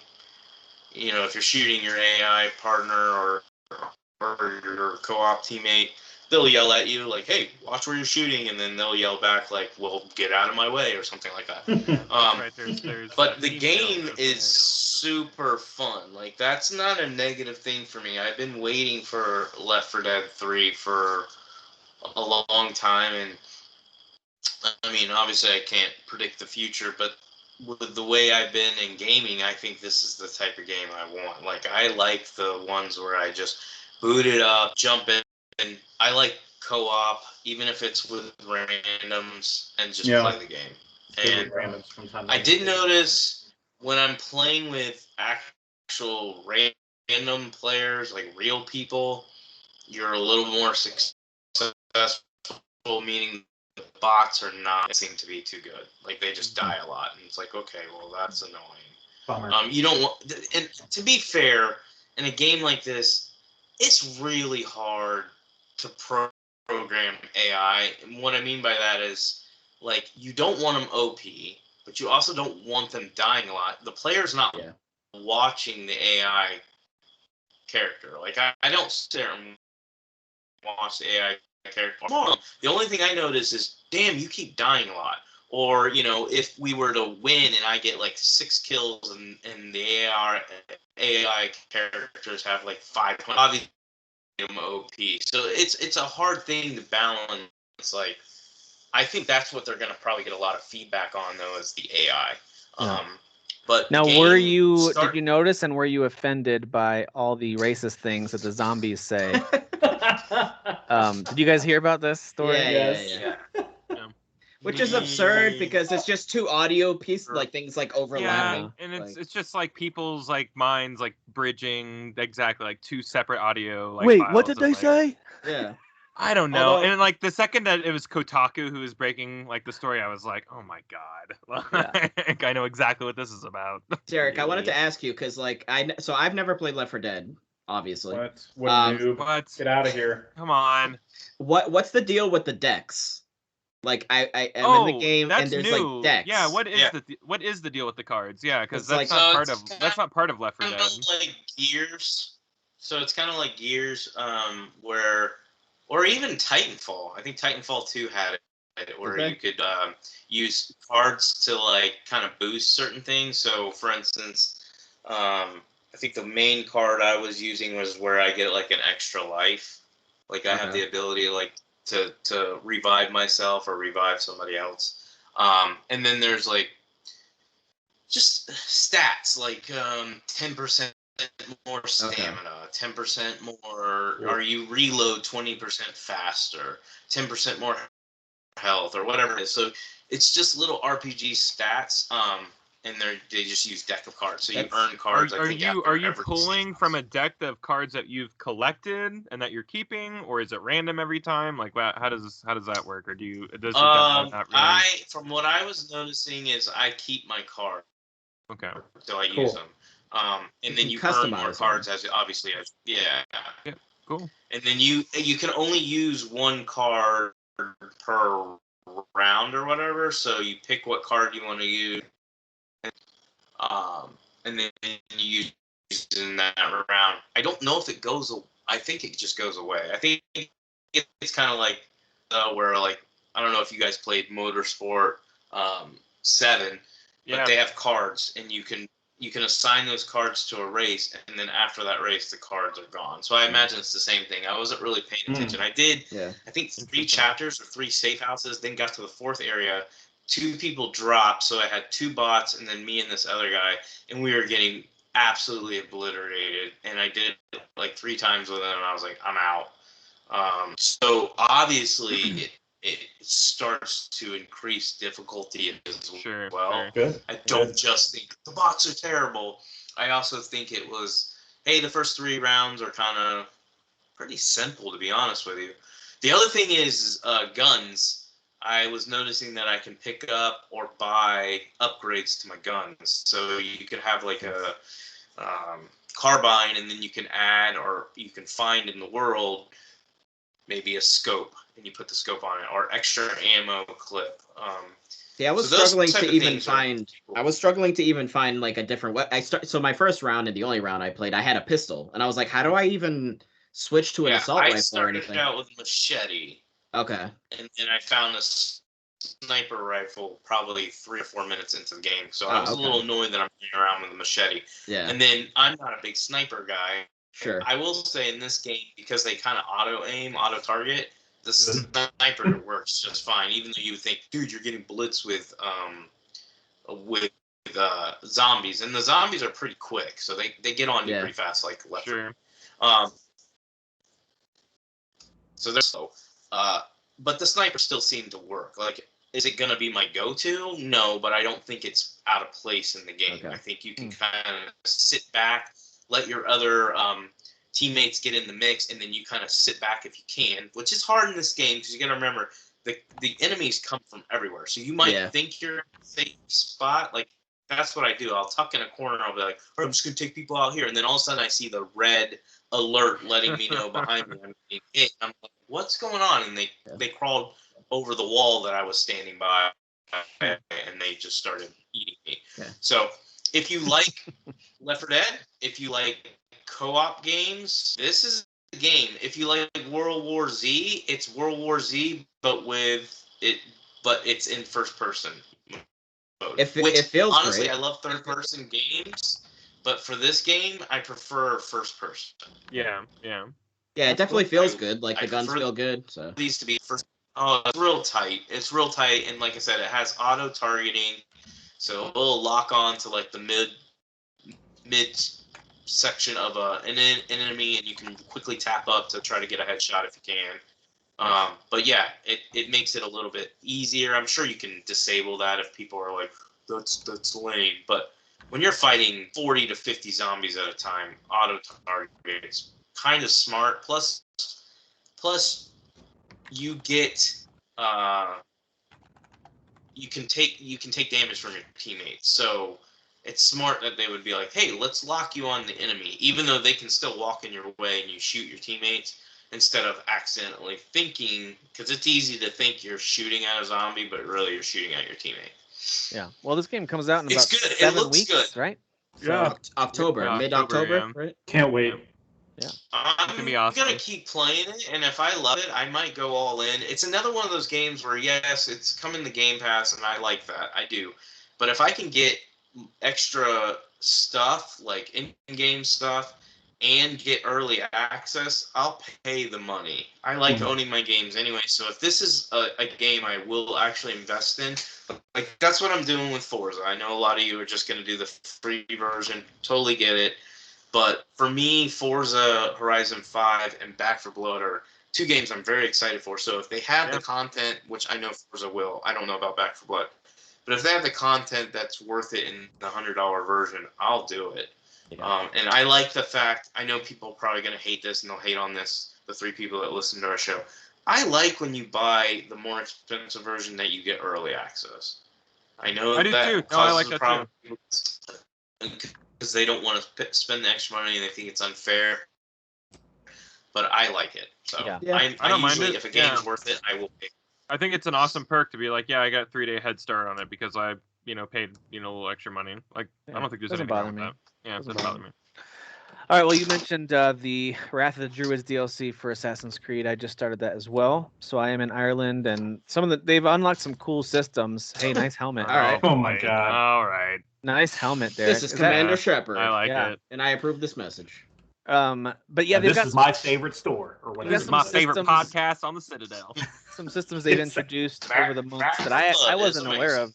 Yep. They introduced things like river raids, which I wasn't aware of, where it's a whole new map where you can go and just do raids. It's just basically how long of a run do you want to do before the raids get tough? Because the idea is every little settlement you hit along the way is, you're creating smoke, you're burning stuff out. So the next settlements are aware that you're on the way and they start beefing up their defenses. They call in support. So it gets tougher as you go. The rewards get better as you go. Okay. So they added river raids, which is pretty cool. That was separate from any DLC. I hadn't tried that yet. So that's pretty interesting. And then, of course, they've added some other pieces too. Like there's a lady who will show up in your town when this meteor kind of hits the ground nearby, and you go meet this old lady, and she says this is Freya's door, and she introduces you to a whole new series of training missions, and they're kind of these challenges you can go do. So that's pretty interesting too. But the actual DLC over there in Ireland, it's really cool. It's a whole new area. It's nowhere near as big, of course, as the main area of Valhalla, but I think the negative is it's a lot more of what you already are doing. Your map kind of has the yellow glows when it's a chest, and it has the blue when it's some kind of event or special thing to go look at. So it's pretty similar in that vein. But what I like about the Druids DLC is they introduce this concept of trading. So you go and you free these trading posts. You find out who has the deed for the trading post. Maybe a bandit stole it, maybe some politician has it, and you have to go follow the storyline quest to get the deed for that trading post, and then you can officially set it up as a trading post, and it might provide furs or it might provide wood or whatever it is going to provide, and then that unlocks more items for you to buy from your main new ally in Dublin. So they added that system in there, this trading system. When it comes down to it, it still is a little bit like just taking over little forts, and then going through a series of little side missions to unlock some new items. But it's a cool concept. I like it. The story is okay for Wrath of Druids so far, but since Siege of Paris just came out, I wanted to try that too. And since Derek bought the full season pass, I went ahead and downloaded it and started that as well, just to see that. I'm much more impressed with the area of Francia that they've added. I think the area is much more visually impressive, and it just kind of looks more interesting. Although Ireland is cool. And the storyline already has me hooked for the Siege of Paris, comparatively to the one for Ireland. That being said, if Valhalla didn't really do it for you, if you didn't let's just say you had to go ally with a new area, you arrive, you meet a couple new characters, you get a feel for what the story is going to be and what you have to do, and then you go through the series of missions, right? That's kind of how Valhalla was structured into all these little chapters. You guys remember what I'm talking about? With Valhalla? Yeah. These are I don't very know, Tim, there was so much story. I don't remember. These are very similar in that you arrive, you meet this new group of characters, you find out what their motivations are. Here's our new villain or whatever, and then you kind of go through that story and unlock more of that area. It's not, if you didn't like that or if you really disliked that, then it's hard to recommend this. There's not, there are a few new gameplay pieces that they add, but ultimately it comes down to more Assassin's Creed with a few additional pieces they've added in. So it looks really good. I think it looks gorgeous, actually. But it's not for everybody, but I like it. I like it a lot. So thank you, Derek, for buying this so I can play it. Thanks, buddy. No, Thanks, son. Derek. I'm glad I got you something for my birthday. Yeah, that's how it should be. Thank you. Yeah. Cheap ass. Thanks, Dad. Really quick, wanted to mention I have played a little Axiom Verge 2 on the Switch. Me too. Yeah. This game is it's good, but I would describe. I feel like if we say one more time that it's a kind of pixel art, Metroidvania, action RPG, someone's head's gonna explode because they're like, how many more of these do we need? Yeah, I feel like this month especially, or was it July? I don't know. I feel like we're in the season of that where it's like I literally just played 4 of these, Yeah, and now I'm playing another one.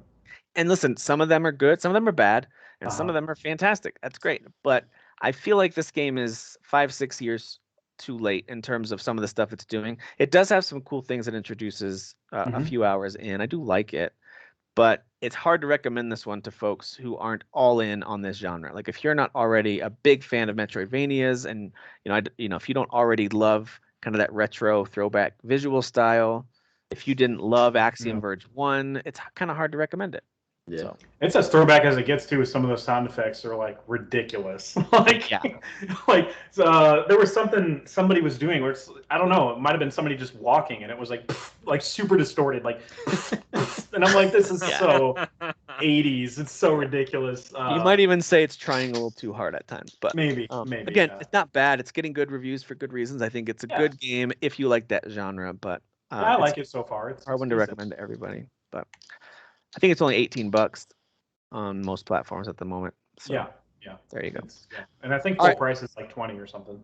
Let's close out with some stuff that we're watching, which, by the way, I've liked this section, and it's actually given me some stuff to watch. It's gotten me to get into Mr. Robot and other movies and shows here and there. So I do like hearing about what you guys are watching. So how is that treating you, by the way, Tim? Real quick. I like it. I'm in the second season and it's getting kind of bogged down. It's not sure. The first half of the second season is definitely slow, but keep at it though. And it's not so much that it's slow. I don't mind the slow. It's actually just like, it's kind of exhausting to watch because, not to spoil too much, but there's a lot of like internal struggle that a character's having. And it's kind of, honestly, it's getting a little annoying. I'm like, I understand what you're doing with this character. Can you please move the plot along? It's just, it's getting, this is the second season. That's why season 2 is a lot of people's, like, I still liked it, but a lot of people's least favorite. But that's that being said, season 1, episode 1, I guessed what the big reveal would be really early on. I picked up on a couple of little cues that I was like, oh, they're going to do this with it.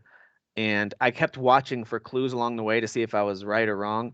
And it just kept confirming every certain scene that involved certain characters. I was like, this is totally what they're doing. And then, so when the reveal happened, I was quite underwhelmed personally. But I still like exactly what happened. You're just so when I was smart. watching the show too. If we're talking about the same reveal, like with characters, it's a big reveal at the end of season 1, and it's fine. Yeah. And Derek, I would actually, it sounds like I'm saying I'm so smart. I'm actually not. Like a lot of shows can kind of pull one over on me with that kind of reveal. I'm like, oh, I should have seen that coming. Like I usually, but no, the fact I remember what you're talking about. Yeah, that one was very obvious. This was a little disappointing. This show definitely has stuff later on, and especially like right at the end that you're just not going to anticipate. So. Yeah. Oh no, yeah. So season 3 onward is just like, holy crap, dude. Yeah, and I'm still watching it. Like I still like it. But so sometimes when shows want certain characters to really communicate that they're nervous, and a lot of times it's like, yeah, but to other characters they could see this as obvious guilt, and that's getting a little frustrating too, where they'll kind of like sit there and stare in fear, and I'm like, did they get directed to look so obviously guilty? Like I don't know. That's annoying me a little bit, but I still like the show. I'm still watching it, but good. Good. What is Coda? I know these others. I'll get my stupid bull crap out of the way first, so we can get to the mainstream stuff. Coda stands for Child or Children of Deaf Adults, and this is a movie that just hit Apple TV minus or whatever the crap they're calling it. I highly recommend it. This one is one that I think quite literally everybody would really like, because it's this girl, it's like a coming of age story. She's in high school. Oh, does she sing? I think I saw she's this. She's a singer, yes. She's trying to decide what she wants to do after high school, whether she wants to be totally saddled as the interpreter for her family, who are all deaf. Her brother and her parents are all deaf. Okay. And she's been their interpreter like her whole life since she's been born. So does she want to be stuck doing that her adult life, or does she want to actually go to college and do something that she's feels very passionate for, like singing and stuff? Yeah. And so there's a lot, like, it sounds like it's cliched. Like there's a lot of cliches in this, but I assure you haven't seen anything like this dynamic of, like, I mean, at least I haven't, where you have like a hearing capable person in a family of deaf people, and that's the struggle that she's dealing with. And Yeah. there's actually a lot of humor in it too. The Like trailer there's looked a ton pretty of humor good. in it. It's really funny. Yeah, That was the biggest surprise to me is like how much I laughed. This is an Apple TV Plus exclusive, right? Yeah. Okay. Apple Yeah, TV minus Apple TV Apple Max. TV. Apple Teeny. Apple I said Apple Teeny. Teeny. Apple Teeny Plus. They should have That's called what it we're calling that. it from now on. Apple Teeny. Apple Teeny. All right. Which one of you guys watched Luca, and did it awaken something deep inside you? It did. I'm a mermaid movie. I'm a mermaid boy now. Wow. And I'm just splishy splashing through the water. No, my wife and I watched it. We watched the trailer. You know, Disney's actually really good with like their animated movies, doing a trailer that doesn't divulge a lot. Which could be a good and bad thing because it can kind of almost come across as boring, right? Like we watched the trailer and I was like, oh, I mean, this looks okay, but we gave it a shot anyways. And then when you watch it, you're like, oh, there's a lot of heart here. Yeah. And there's actually some decent like kind of stuff that's going on that the trailer just didn't divulge, and that's how you should make trailers. And just kind of leave it up to the person to decide whether they still want to watch it or not. But yeah, I thought it was really the animation obviously great. Beautiful movie. Kingdom Hearts 3 level quality of visuals, you know. You know. So yeah, it's really it's just decent. another. I think it's like mid tier, maybe a little lower Pixar, especially because a lot of their stuff is just so. Well, this is agree with Disney, that. not Pixar, right? No, It's Pixar. Oh, Yeah. was it Pixar? Oh, okay. Yeah. No, to me, it's like the bottom of Pixar, along with Good Dinosaur and the Oh, Cars. bottom! Wow, because Yeah. I really didn't like Dinosaur. Right. Dinosaur is like not. I'd put it's Luca there. ballsy putting good in that title. It's just so crazy to me.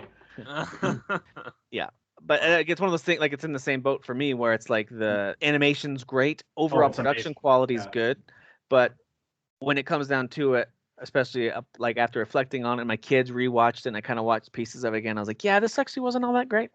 It was just and I would probably get to that same conclusion if I saw it again, but it was just a little shallow. Like I didn't expect that to be their first post Soul movie, where Soul is very deep for adults and kids alike. But here's Lots the problem. of themes there, but this If one I is had just very seen this, shallow. if I had seen this and didn't know who made it, I might be like, this is pretty good. Whoever made this did a good job. But knowing it was Pixar, my expectation Might level have heard was it. too high. I get that. I mean, that was my expectation. Soul was like one of my favorite movies of last year. Period. Like, I mean, it was just so freaking good. So Luca had a lot to live up to, and it just. But I liked it. I just didn't love it. And then the more I thought about it, the more I was like, yeah, this is.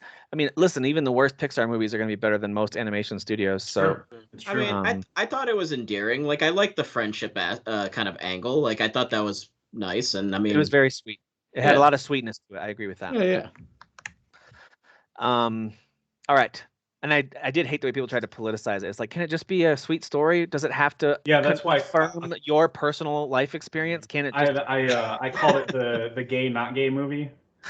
Because it's clearly like there's a lot of, I mean, you could argue it's like a Call Me by Your Name, a lot of homosexual undertones to it, but it's not gay because it's Pixar and they need to appeal to all markets. It's also kids. They're not thinking about that stuff at all. No. Oh my gosh. No.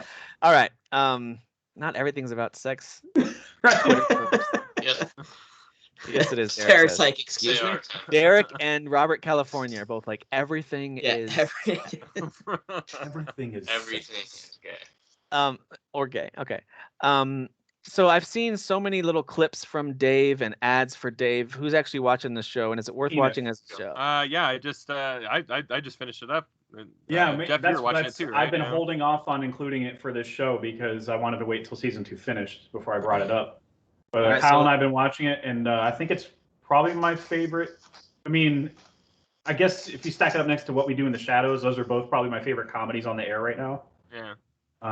Like I think Dave is just the highest bar of comedy. And this season had a little bit more heart to it than last season, but the laughs were still funny. Still a lot of laughs, and they went like they really wanted to do like more artsy stuff, like whether it was just like a lot of like long shots with like no talking or whatever. But there's still a lot of comedy. I don't know. Okay. It's just like this show really one upped itself in terms of the type of quality show it actually was. Do you know what it's or who it's about? I do, and I was just going to ask you: is it just kind of like, is it like longer versions of his funny music videos, or is it an actual show? It's an actual show.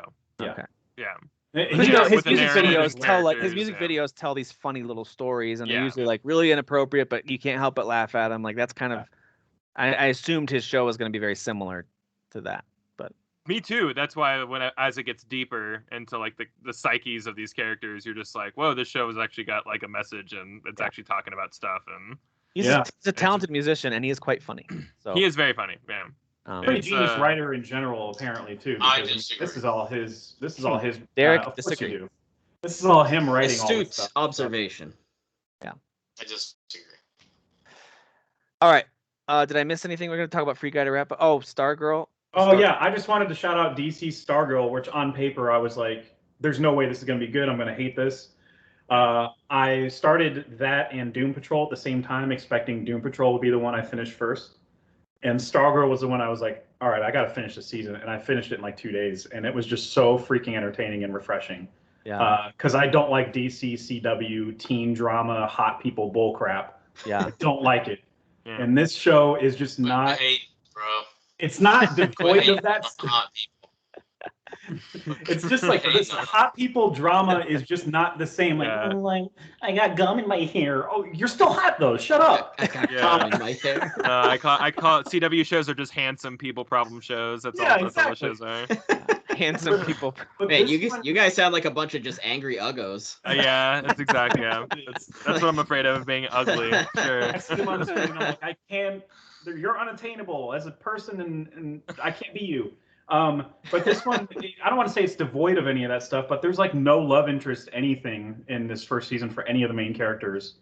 And it's kind of like a Justice League light type of team up story where it's Stargirl and like a bunch of other DC characters that are like third or fourth tier characters. But the show is just quality entertainment. And I do recommend it. I think the Green Lantern girl was just introduced in season 2. So I mean, there's some people, some like Is this on? HBO Max is what I watched it on, and now it's currently airing on CW. And fortunately, that didn't cause a dip in quality moving to CW. Like it's not like the Flash can. now, where it looks like Power Rangers now. It's not like What's the star character's name in The Boys? It's not Stargirl, is it? What's her name? Starlight? Starlight. Okay. Yeah. That's what I keep picturing when you said. And Stargirl. this one, Stargirl, this girl is like I love the she Boys, has by the way. she has a cosmic staff that is like Mjolnir, and her outfit looks like Captain America. So it's like that, a mix up of that, I guess. By the way, I think The Boys is filming right now, right? I think it wrapped up its like post production or whatever. So Ooh. Maybe They cast a somebody- winter release. Isn't it cast a I hope so. supernatural guy in that? This Yeah, season? they did. Yeah, was it Soldier Boy? Eccles, whatever his name is, something Eccles. Soldier Boy. Is that really the I'm character? pretty Yeah, sure yeah, that's the yeah. character's So funny. name, Yeah. It's like a Bucky or a Captain America or something, I guess. Yeah, I think so. I don't know. It's funny. All right. Well, the big movie that came out this weekend, and it sounds like it's gonna hit somewhere in the mid 20 million for box office numbers, which this day and age, it's not bad. Is Free Guy, and Free Guy was actually, I mean, announced, produced, filmed, finished a long time ago. Yeah. Yeah. Maybe I shouldn't say finished, but it was created, filmed a long time ago. And finally got a release date. I think it was supposed to release about a year ago originally, right? And they bumped it and then bumped it.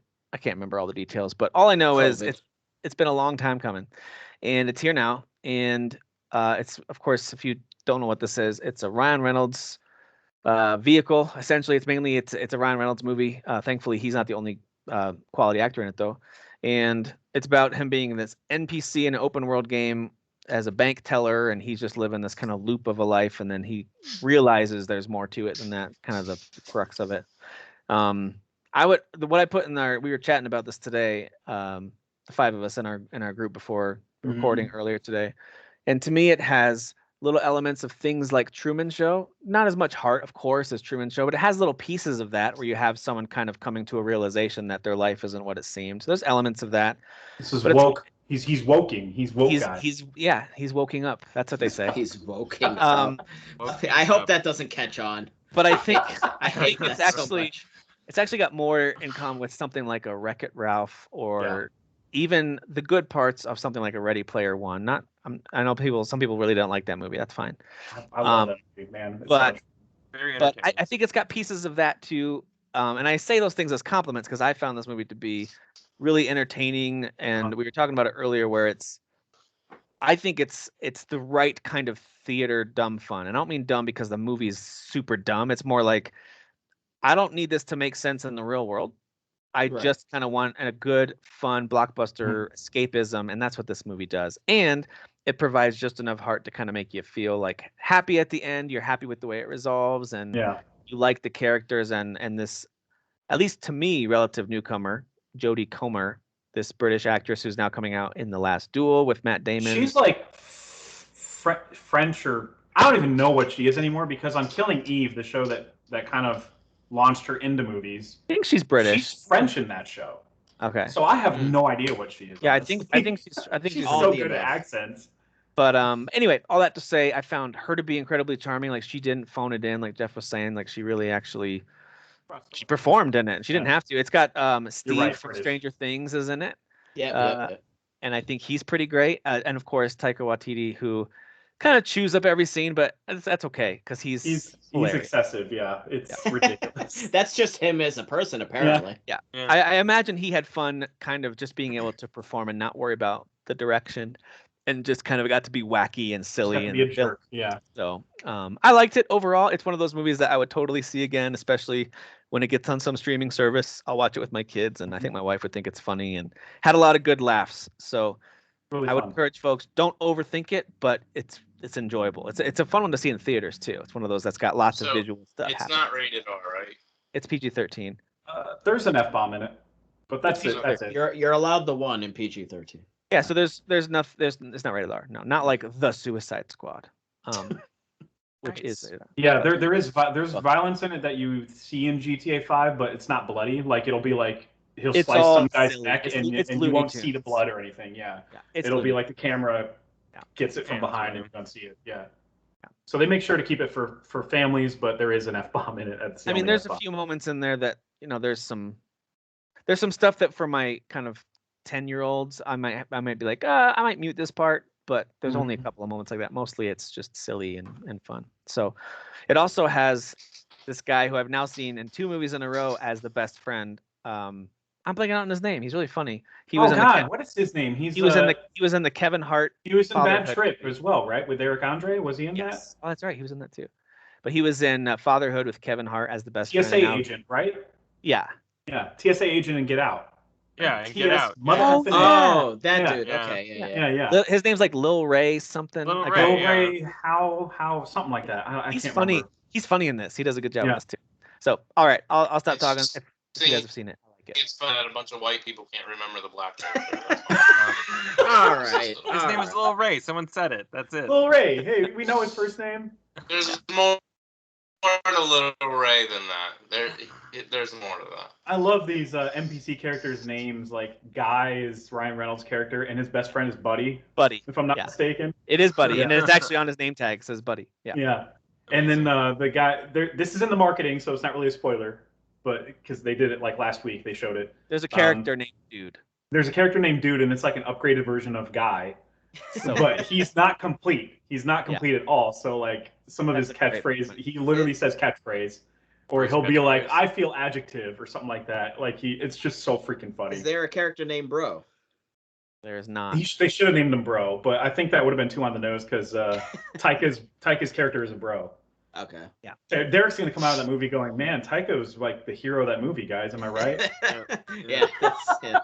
It's like it's one of those really solid, like 7.5, maybe 8 out of 10 type of movie. Yeah. So you can just go into it. Yeah, I'm right there at 7. Yeah, it's good. And there's like, I feel like you mentioned this was made a long time ago.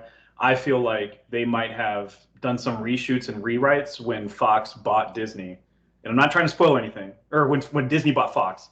I'm not trying to spoil anything, but they included some stuff very clearly from certain properties in Disney that which got no way this would work if it was just Fox. In our theater, that got big reactions. Oh my god, dude, it was massive. It was so freaking cool.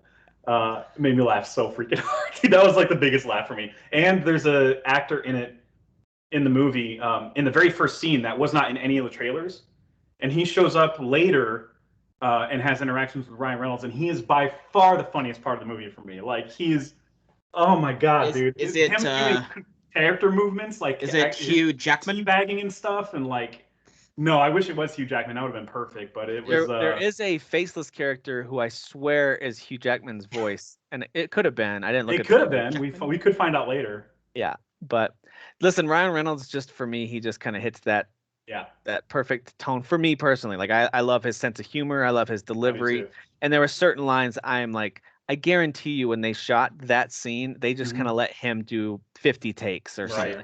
And it just seems like much like Deadpool, where he's just like he brings most of that stuff out himself on the set that day or whatever. Yeah. I think this character is like good guy Deadpool basically, because he's still the same witty guy, but he's just a good guy. You know what I mean? Yeah, There's not like a meta wall breaking thing going on, fourth wall breaking thing going on. Early in the movie, he gets coffee from the same exact coffee he gets from the same exact girl every day, and he goes, "Ooh, that's pretty hot." It's like, I just lost my virginity in my mouth. She's like, "What?" That sounds like a Deadpool thing. It sounds like a Ryan Reynolds made that up type line. That's good. He says one line about Jesus too, where he's his line is it feels like Jesus caressed my tongue and then told my father he was good enough. And I was like, what? All right. It was really funny. Yeah. Oh man. So I love Ryan Reynolds. But anyway, all that to say, I recommend it. It's worth seeing in theaters if you've got time and money to do so. But that does it for us this week. I think that covers all the stuff we're playing, all the stuff that we are watching. And next week, when does Psychonauts 2 come out? Okay, that's in 2 more weeks, so we'll be able to talk about that. Yeah, next week is 12 minutes. 12 minutes, that's right. I think it's the only big release. Next week. 12 minutes, and I'm going to play the Black Panther DLC. You guys can. I'll be playing that too. Yeah, I'll finally have stuff to talk about. I'll still be playing. Tsushima Director's Cut, I believe, is next. Yeah. That's right. That's Joyce. Yeah, thanks guys for joining. Really what I'll be talking about. Derek, happy birthday this week. I hope you enjoy it. Thanks for joining. Happy 27th. Feliz cumpleaños. 29th again. Am I right, girls? All right. Forever 29. See ya.